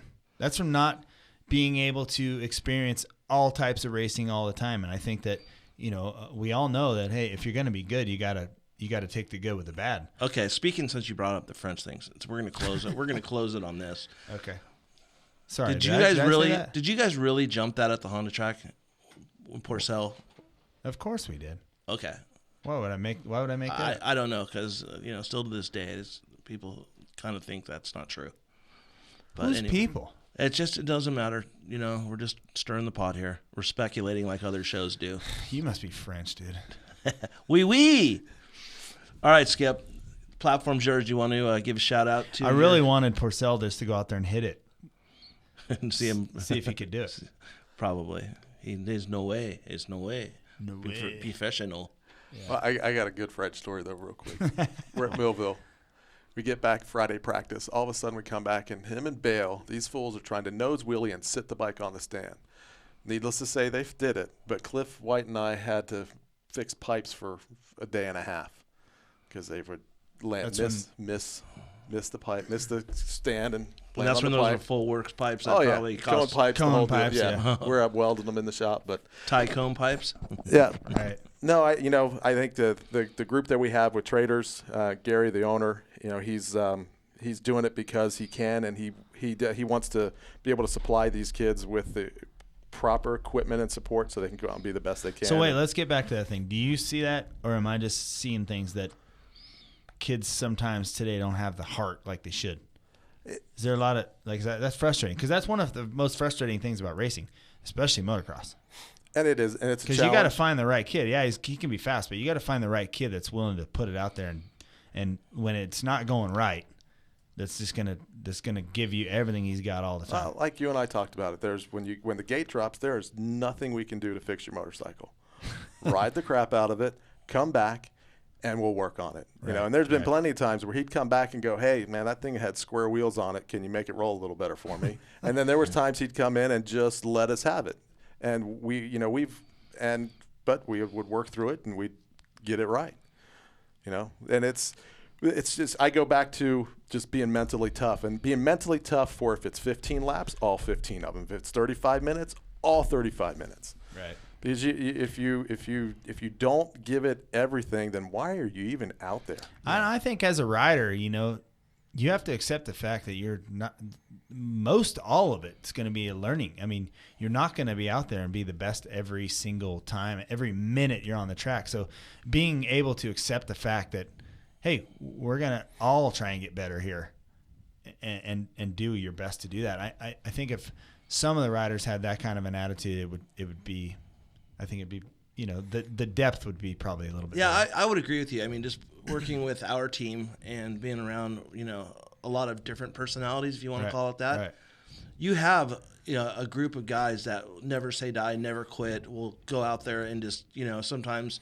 Then you have the guys that tap out, and it's like, as a team, there's a lot of work that's put into it, and just seeing a guy give up, it's like, us giving up on you because, or a guy's bike breaks for whatever reason, it's a mechanical and it happened, and then just throw the bike down and get pissed. Well, we don't throw down the toolbox and throw everything in the truck because you crashed out. Yeah, exactly. It's just a catch-22, and I believe that you're 100% correct. I think the heart and the desire of the riders now from 20 years ago, 15 years ago is totally different. Well, I think 90% of that 100% we were talking about is attitude, and you can change a lot of things with the way you think about it, You Sure. can change the world with the way you think about it. True. Yep. Right on, Skipper. Well, appreciate both you guys coming in. I know it was kind of out of your guys' way, and I totally appreciate you guys supporting me and our friendship throughout the years, and just want to say thanks a lot. I appreciate you guys. Had a good time. Yeah, good times always. All right, MC, Skip. Thanks again. Let's go gamble. Yeah. Next guest, we'd like to welcome to our first segment of Up and Comers, Justin Cooper. Justin Cooper's 18 years old. He has 2 Loretta Lynn's championships behind him, and I think he's a really unique story. I'd like for him to tell you his story, and first and foremost, I'd like to welcome him to the show. What's going on, Justin? Hey, what's going on, Kevin? Not much, man. Just calling in to checking in, and really like your story, and thought I'd bring you on, and just want to for you just to describe what you got going on in your life, and to educate us about you. Yeah, so pretty much I'm just a regular kid doing the motocross game, but I have a backup plan of I'm going into college right now and been doing some of that and just getting like a backup for the future. And I mean, a lot of people get homeschooled, and I don't really agree with that. I went to public school for the whole 12 years, got through high school, and then now I'm doing online college stuff. So just for a backup, I mean, just in case this never works out and stuff like that. Yeah, I think that's a pretty a pretty good plan you got going on there. I think are you doing that because have you educated yourself in moto itself and seen the path other people went down and what happened to other people, or do you come from like just a family that's pushed you towards that direction? I guess in reality, it's just not possible for everyone to make it. So I've seen a bunch of people in the past fail at it at the whole motocross thing, and to be honest, it's just really hard to make it in this sport, and I just felt like it was the best idea to still do what I want to do with motocross, but just have a backup plan in case it doesn't work out. Right on. Can you let me or just tell me what's your affiliation with Kevin and Sick Recovery Racing? Yeah, Kevin's been a big part of my training for the last, I would say, 4 months since March. I started going to the Spring Nationals with him, and just the whole Sick Recovery Racing team. We've been doing a lot of work down here at WW Ranch, and just getting ready for the Nationals and Loretta's, obviously, and just we've been plugging away. We've been really doing a lot of hard work, and just everything's coming together now. How did you find out about Kevin, and did you have an issue for? Is that the reason why you ended up there, or did you just like his platform of the direction of his training? No, a lot of people get that mixed up because he's doing a whole recovery program with addicts, but I never had a problem with drugs. I was always clean. But yeah, it's hard to train with addicts around, but I like it, and I'm able to help them a little bit, so that's cool. And yeah, he's just been my graphic sponsor, and he asked me if I wanted to come for the journey, and I was more than welcome to come, so I just went for it. Yeah, that's awesome what he's doing down there, and that's pretty cool that that you're willing to not just jeopardize what you have going on, but you're giving back to these guys too. If you believe it or not, they see what it's like to see a normal 18-year-old kid going out there chasing the dream too. Yeah, for sure. I mean, these guys these guys just made silly mistakes, either from getting hurt or stuff like that. They got into a little bit of an addiction, and just it took off from there. So it's not good to see, but I'm glad that like all of the people Kevin is helping is like they're all getting better. They're all getting better each day and being more positive and all that stuff. Right on. So what's the goal right now in front of you? What do we got coming up? You got suppose you're getting ready for Loretta's. I just have Loretta's coming up, and just the last 3 Nationals after that.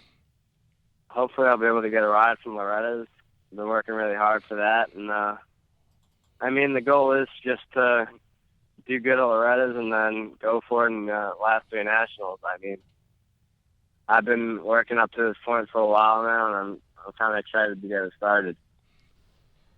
Right on. What classes are you riding at Loretta's, and how much have you gave it any thought? Like, if I don't get a ride after Loretta's, how much time you are going to give yourself before you say, all right, time to go full blown to school and still go race your dirt bike on the weekends and have fun with it? Because at the end of the day, for all of us, that's why we got into motocross and motorcycle riding, because it's fun. And just because you don't make it at the pro level doesn't mean that you still cannot enjoy riding a dirt bike and enjoying family time, with your family and, your friends. Exactly. I mean, that's why I got into it. I've always loved motocross, and I mean, I'll give it a couple years, but I mean, I really don't know yet. It's a hard question to answer, and I don't really see. I'll always be riding motorcycles probably till I'm like 50. I mean, I love it, and I don't see a stop to it, at least for a little while. That's awesome, man. Well, why don't you do you want to give a shout out to some of your sponsors before you take off? And also, I don't know, we kind of cut out there for a second. Can you let everybody know what classes you're riding to keep an eye on you at Loretta's, and maybe give a shout out to the people to help you to get you where you're at right now? Yeah, for sure. I'll be racing the Open Pro Sport in the DA, number 91. And, yeah, I just like to thank everyone over here at WW Ranch that's been supporting me for the last couple months, and especially Kevin, Sick Recovery Racing. It's been a great help, and I feel like I'm ready for Loretta's and upcoming events. And, yeah, I just like to thank everyone from Yamaha, Rock River, Elliott, 6D, Scott, Rhino Power, Factory Connection, Dunlop, DT1 Air Filters. Let's see. I mean, my whole family and everyone like that, they've been along for the ride, and just everyone. I mean, it's pretty unreal that this is coming up so fast, and I'm excited. Right on, dude. Well, first and foremost, I want to thank you for your time, for coming on and sharing your dream with us. And, we hope that, if we could help you in any way, maybe after Loretta's, we hit you back and see what's going on. But want to tell you, keep alive. And remember, you started riding dirt bikes because it's fun. And let's always keep it that way, and wish you the best of luck. All right, exactly. Thanks for that. The main thing I just want to do is keep it fun. And, yeah, thanks for having me on the show, man. All right, dude. We wish you the best of luck, and take care. Tell Kevin I said hey, huh? Yeah, we will. Thank you. Take care. This is the segment we call Where Are They Now? This is a gentleman that's been around the industry for years. He is a brother of multi-time champion mechanic, Honda employee, who was just on the show, Skip Norfolk. This gentleman's name is Sean Norfolk, and Sean has been around the industry for years, and just thought we'd do a call and check up on Sean and see what he is doing. So what's going on, Sean? Well, I'm in Dallas, Texas now. That's where I'm at. I left the sunny shores of California to move to Dallas when I got out of the motorcycle industry. So we're making gloves. We sell gloves for guys that work hard for a living. Anybody that's on an oil rig and stuff like that, mines, construction, you name it. That's the world I'm living in right now. Right on. Can you just bring me up to speed and bring all the listeners up to speed about what where you started in the industry and when you started and what your affiliations have been through the years, and why you ended up in Texas? Yeah, so, as probably most people, I grew up racing dirt bikes, and I was going to be a professional motocrosser. And then after graduating high school in a wheelchair, I've realized that was probably not a smart decision. So I'm going to keep riding for fun, and I just want to go get a job in the industry. So I met Skip and Wyatt Seals at the High Point National one year. I think it was 93. What do you mean you met Skip? Isn't Skip your brother? He is, yeah. I drove up there, had my brother drive me up there, and I jumped in their box vans and drove to California, helped those guys drive, whether it was Slicer and Pete Steinbrecher and Wyatt and Skip, and helped those guys drive back to the West Coast, and that's how I ended up getting to the West Coast. I met up with those guys at the High Point National that year, and I caravanned across country with those guys and went to work for Bob Rathkamp, who at the time, he's doing Garnet boots now, but at the time he was doing Cinesalo, which was Jeremy's clothing company, clothing sponsor. So I was doing sales and helping design with colored pencils back then with Cinesalo. Long story short, to cut it short, I went to, I would say it was 97. I ended up joining forces with Jim Hale and the guys over at Renthal. And that's where I spent the next decade as a global brand manager for Renthal. And we grew that company. We had some really cool times with that company. And we sold that in 2006. And in 2006, I moved my family to Charlotte, North Carolina, where I went to work as general manager of East Coast operations for No Fear. Did that for 2 years.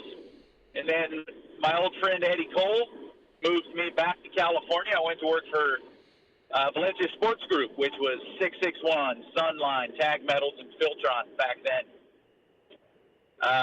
Then that company was sold. I've been through some sales of some companies. Shoot, sounds like it.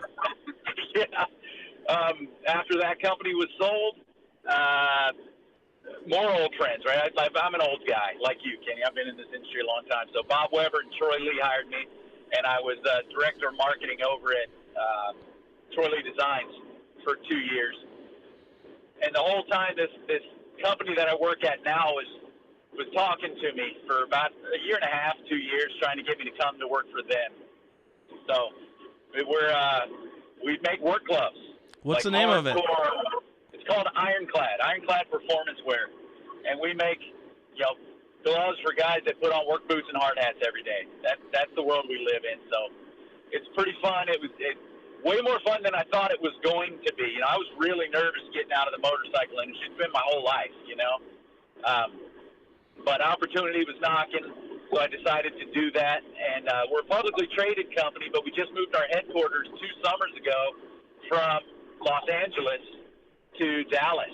So I've been in Dallas, Texas for 2 years. And what's cool about that, or funny about that actually, and I don't know if I even told you this or not, Kenny, when I saw you at the Supercross last year, but I ended up buying a house about a mile away from Paul Steinbrecher, our old buddy Paul, which is just funny because I literally know 2 guys in the whole state of Texas, and I have to buy a house a mile from one of them, and our kids are friends. And did you know that when did you know that when you bought the house? No, I didn't know where he lived. It was funny as hell. I couldn't believe it. It was like, yep, our kids ended up going to the same school and became really good friends. And me and Paul had nothing to do with our kids becoming friends, so they're buddies still, and that's cool. And yeah, life is it's definitely interesting. Living in Dallas, everything's flat. I make a joke, you can stand on a beer can and see Oklahoma. It's definitely it's hot as Africa here during the summer, but it's cool. And from a work standpoint, it's awesome. And still got the same wife and 2 amazing kids, and life's good. It's not motocross. Don't get me wrong, it's not motocross. I work my weekends. My weekends are built around watching motocross on television every weekend live, so that's cool. Yeah, that's awesome. Hey, I got a question for you. Go for it. Wanted to ask you, when you made your transition, from the moto, it's funny because we just got done with, doing some interviews with Jeremy and Ricky Carmichael and your brother Skip. How fast time flies by in this industry and how everything is so important around racing, and especially when you're a racer. Like, your window of opportunity is only open for so long. And, I'm starting to get that feel, that window's only open for opportunity so long in your industry with the jobs, because you said it yourself. How many companies have you worked for that were great jobs, but they sold the company? Yep. So saying that, what I'm trying to get at is life is short. Finding what you do and be happy is the most important thing. And that's really what I'm trying to drive this show on, that let people know motocross is great. Life is awesome, but there's more to life besides a gate drop. And you know what? You don't have to be that guy in the industry to enjoy motocross racing. You could sell, gloves to the working class man, and you could still enjoy motocross. You don't have to work for minimum wage and be that cool guy that everyone wants to call you when you have that job. And then when that job goes away, no one even picks up the phone and calls and say, hey, what's up, man? Everyone wants to be your buddy when you're in that position, and you know that better than anybody. When you're at Renthal or you're at Cinesalo or you're at wherever you're at, you have all these bros and, hey, bro, let's hang out. And you're just thinking, dude, you're not my bro. You're not my friend. You're calling me because you want a pair of grips. Right. Right. And I'm just stoked that I could call you a friend, a true friend, and a bro. And, having your brother and Jeremy and these relationships that you make, throughout the years of motocross. And you could take it or leave it. There's a million people in this industry that you could like or dislike. There's probably people that are in this industry that can't stand me, that, but hey, you know what? I'm still here. I'm doing it. And you don't have to like me. Just my theory, my whole theory is this: you don't have to like me. You can respect me. And if I call you, call me back. And the thing is, in this industry, more than any other industry in the world, you don't get the job, you don't get the deal on the parts, and you don't get anything if you don't get a call back, that means you don't got it.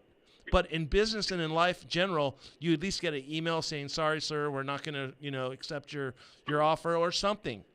And that's something that I really believe that makes the motocross industry a joke. And this industry is never going to grow unless it starts getting way more professional on that end.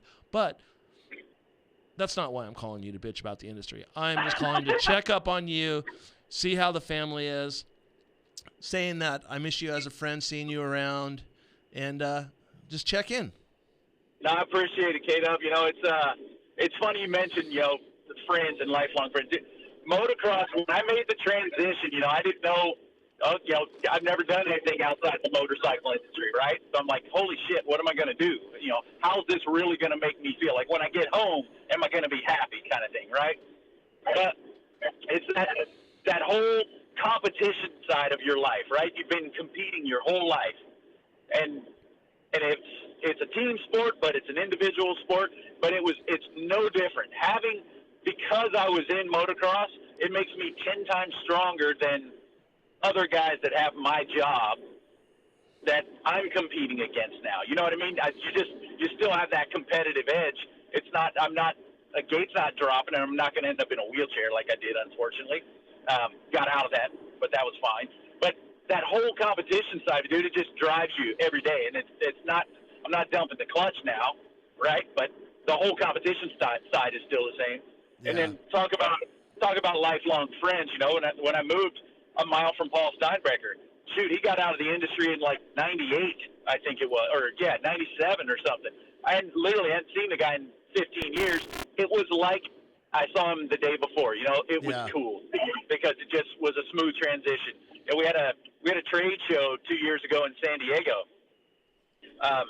It'll be my last story. I won't bore you, but we had a trade show in San Diego. We ended up getting the booth set up early, so we had a whole day, which was Sunday, to blow.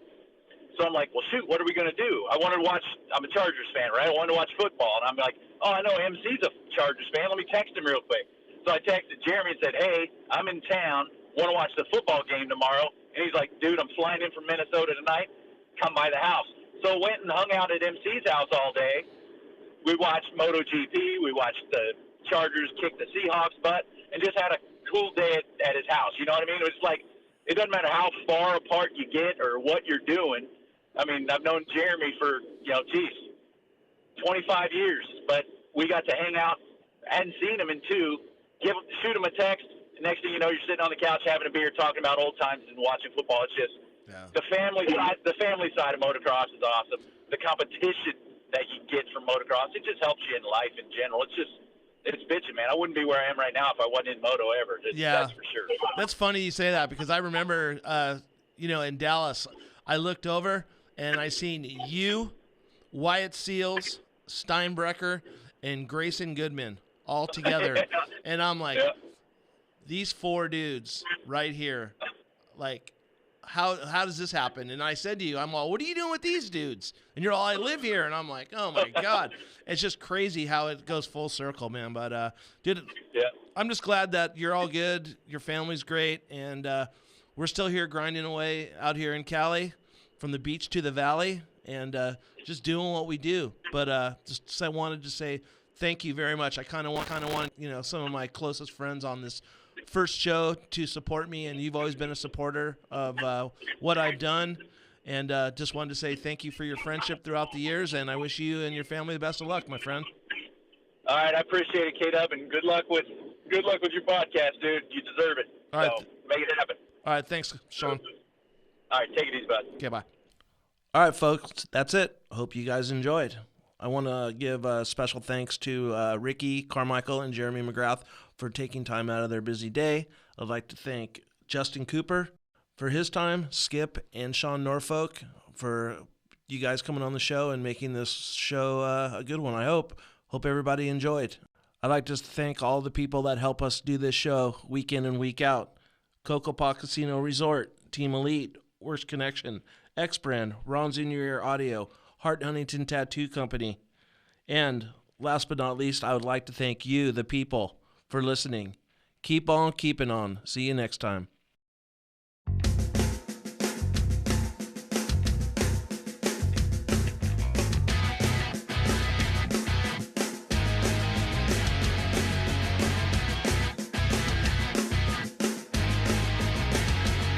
Well, I drank 30 beers for breakfast, 'cause I'm a bro.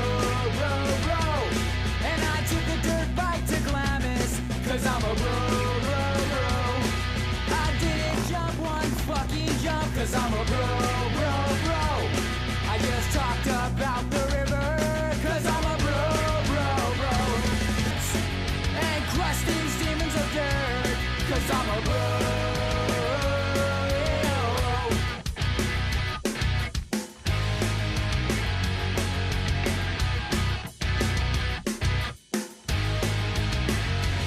I got posters of Vin Diesel, 'cause he's my favorite bro. And I punch my friends in the arm, because we're bros. Well, I lifted my truck up to the sky, 'cause I'm a bro. 'Cause I'm a bro. I give millions to the industry, even though it's run by the Japanese, 'cause I'm a bro.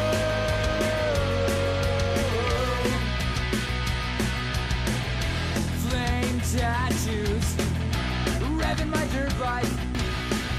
I talk shit all the time, if your truck is smaller than mine, 'cause I'm a bro.